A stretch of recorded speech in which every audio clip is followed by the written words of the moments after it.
guys, so for today's video, I'm going to be talking about my experience with college rejection and specifically getting rejected from my dream school.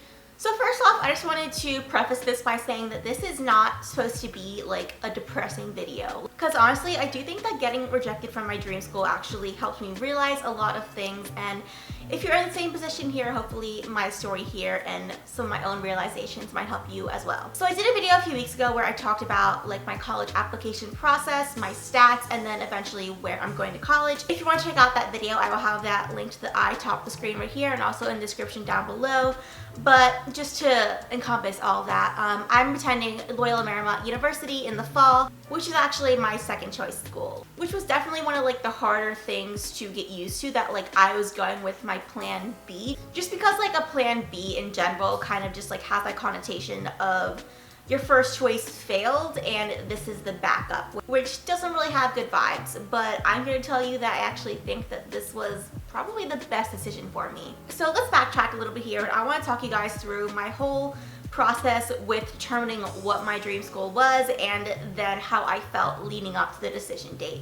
So my dream school was the University of Southern California. I knew that I wanted to go to school in LA, and I think it was my sophomore year when I toured all of my potential schools. My tour at USC was right after I had toured UCLA, which I just really didn't like, and being on the USC campus, I honestly loved it. I loved the vibes. Everything they said on the tour just seemed really amazing, and as soon as that tour happened, I just knew that I really wanted to go there. I believe it was the following day that I toured Loyola Marymount University, and same kind of vibe with that. I just loved the school, everything they said about it. It was a great location, and I decided that that would be like my backup school. And I really think the only reason I decided that was my second choice was just because USC has the more prestigious name, it has the branding with it, and Loyola Marymount University is a much smaller school. So automatically I just pitted that below USC just because the name wasn't as big. So clearly this was sophomore year, so I had a lot of time to like process everything before I even started my college applications, which was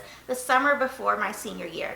But leading up to that, like I still had USC in my mind. Like for those 2 years, like USC remained my top school. Whenever someone asked where I wanted to go, it was USC. I never mentioned Loyola Marymount. I just like had it in my mind I was going to USC. Like I had the grades for it, extracurriculars, my YouTube business background. Like this outcome was definitely gonna be good. Now I would definitely say that was my first mistake, just because early on in the process I had hyped it up so much in my mind and just like been maybe a little bit too confident, which made it a little bit harder later on. So something actually kind of weird happened. So as I was doing my college applications and talking to my college counselor about where I was applying, like my majors and all that, the topic came up that, well, USC admits per major. So when I applied to USC, I applied for a business major as my first choice, and I think it was public relations or communications as my second choice. And the thing with USC is you are admitted based on your major. So if I wasn't admitted into the business school or the communication school, I wasn't gonna get into USC at all. So seeing as the business major is very competitive at USC, my college counselor suggested that maybe I apply for a different major if I really wanted to get into USC. If all that mattered to me was getting into the school, I should apply to an easier major and maybe consider switching once I got in. And once that topic came up, I really started to think about like, do I really want to go to USC at all costs? If I am applying for a major that I'm not even interested in just to get into USC, is that really what I want? And kind of in the back of my mind, I was thinking, if I can't do business at USC, like honestly, I don't even want to go there. And as this thought process was going through my head, I kind of considered maybe USC wasn't the best place for me, because Loyola Marymount actually had the more specific major I wanted, which was business entrepreneurship, and USC didn't have that. So just with that being said, Loyola Marymount probably should have been my first choice just because it had the major I wanted. So as I was applying and all of these thoughts were going through my mind, I kind of switched my mindset a little bit and decided that I would be totally fine if I didn't get into USC. Like Loyola Marymount was a perfect school for me, and the only reason I continued to still weigh USC as my first choice was because of the name. So if I didn't get in, it would be okay. So I actually submitted all of my applications in the early fall period. I think it was like September or October. So when I first submitted, I totally had this mindset of I'll be fine with whatever happens. Like I'll get into Loyola Marymount pretty much no matter what. If I don't get into USC, it'll be fine. However, as the waiting period went on, I kind of had this switch again in my mind where the more I anticipated my decision from USC coming out, the higher I put the school in my mind. So even though nothing really changed, just like the anticipation of waiting for that decision made me regard the school even higher. Like, it became my dream school again, all or nothing. I needed to get into USC. I'd be devastated if I didn't get in. And at the end of the day, it was honestly just because of the name. Like, I became so focused on USC as just like the brand name that they've created, like the prestige it has as such a big exclusive school, and I kind of forgot all these things that I'd already gone over in my mind of why USC maybe even wasn't the best choice for me. So I applied to Loyola Marymount Early Action. So I found out I got in like December, and it was the weirdest thing when I found out. Like, honestly, I wasn't even excited. I was like, okay, I got in, now I need to get into USC. Like, this is where I want to go. And at that point, like, getting into Loyola Marymount, my second choice, might I add, it didn't even matter in my mind anymore. Like, I had created such a pedestal for USC, and I really had that like dream school mindset at that point that like no other acceptances fazed me at all. If you look up USC stats, I had all the grades to get in. Like, the people who were accepted to USC, their average grades were my average grades. And then in addition to that, I had YouTube as extracurricular and all the speaking opportunities I'd done. So I really started to think like I had a pretty good chance, which not the best mindset to have. Honestly, one of the biggest things I've learned from all this is there is no guarantee you're going to get into any school, especially for a school that has such a low acceptance rate.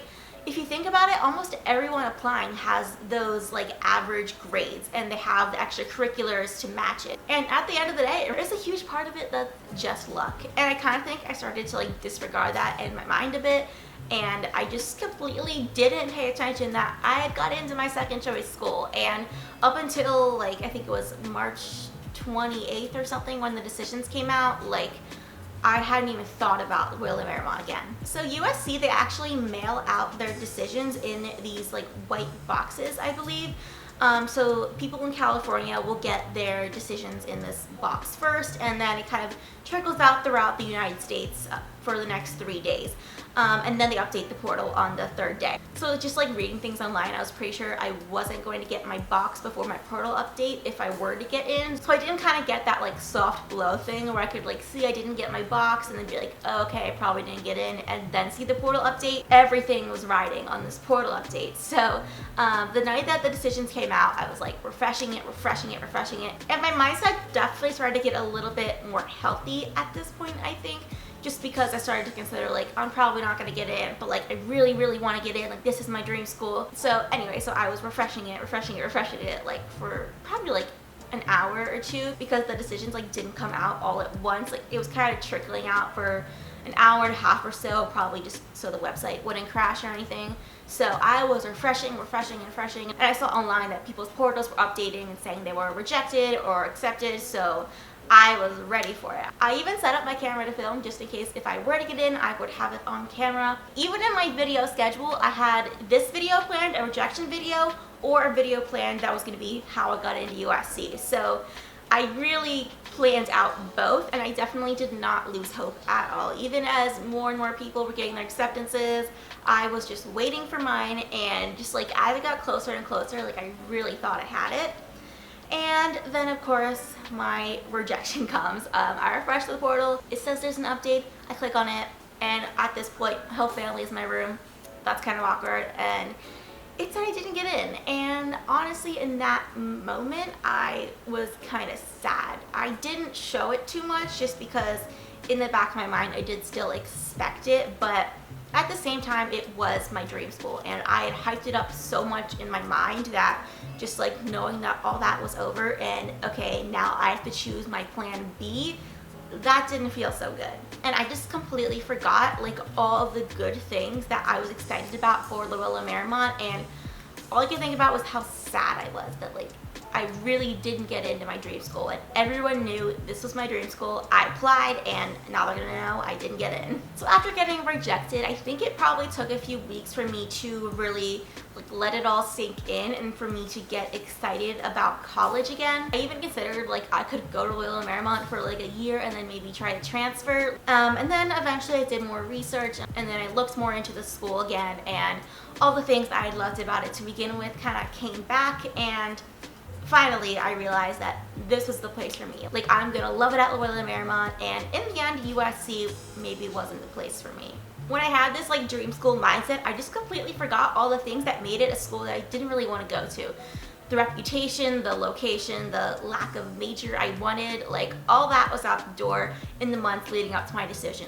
It was just where I wanted to go. It was my dream school, and I just completely disregarded everything else. That was definitely something I needed to get over, but like I said, once I did, it was definitely a very great realization, because now I know that I'm gonna be super happy at Loyola Marymount, and I'm excited again about college. So yeah, that's my story with rejection to my dream school. If any of you guys are in the same situation, I just want you to know that you will be happy wherever you go. Sometimes when we have this dream school mindset, we completely forget all the things that we should be considering when applying to the school. Whether it has the sorority you want, campus life, location, majors, classes, stuff like that. And if you can separate yourself from a big school's reputation, you'll probably find that your dream school maybe isn't the school that's going to be the best fit for you. And fit is honestly what matters. The Ivies and all the big, really exclusive schools aren't going to be the best places for everyone, and it might not be the best place for you too. So I really encourage you guys to consider that in your college application process, and above all, don't fall into that dream school mindset. So yeah, that is going to be it for today's video. Hope you guys enjoyed it. If you did, make sure to give it a thumbs up and subscribe to my channel down below. I post new videos every single Saturday. I also have Instagram and a Twitter, both at Ella_Elbells, so go ahead and follow me both of those, and I will see you guys soon. Bye!